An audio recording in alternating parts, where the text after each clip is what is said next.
Gilles Aléwin, j'ai 57 ans, agriculteur depuis 26 ans maintenant.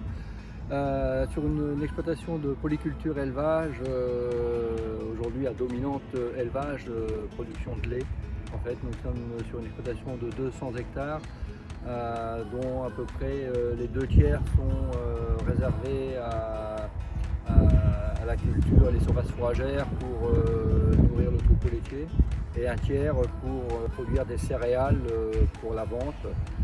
Donc nous sommes en agriculture biologique depuis 2017 maintenant, et dans le cadre de cette reconversion à l'agriculture biologique, on a décidé de mettre en place un programme de plantation.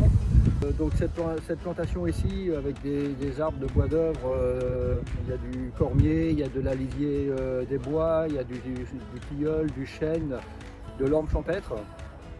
L'idée, c'est de cultiver dans les arbres. Donc là, on est dans une parcelle de luzerne, mais à côté, juste à côté, sur une partie de la parcelle, on a déjà semé du blé entre les parcelles. Donc ça, c'est pour améliorer effectivement les cultures. La synergie qu'on peut avoir entre justement les arbres à moyen et long terme, entre les arbres et les cultures en fait, améliorer la biodiversité également, avoir plus d'insectes, plus d'oiseaux, améliorer également la remontée de l'eau par capillarité grâce aux racines.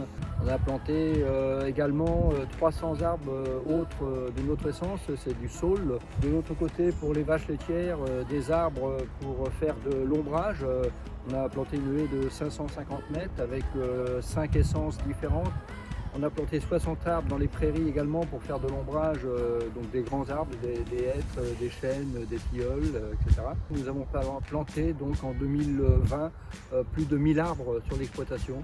Effectivement, l'agroécologie, ça a pour but également de moins travailler le sol, limiter au maximum le travail du sol, c'est-à-dire autant que possible éviter de labourer. C'est pas toujours facile.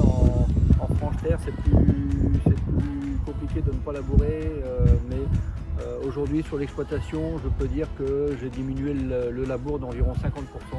Mes surfaces en culture sont destinées à la vente, à la coopérative de Crolly.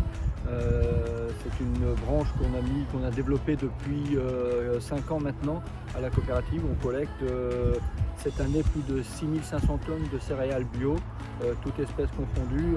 Ça va des céréales, des protéagineux, des oléagineux, tournesol par exemple, colza, févrole, etc.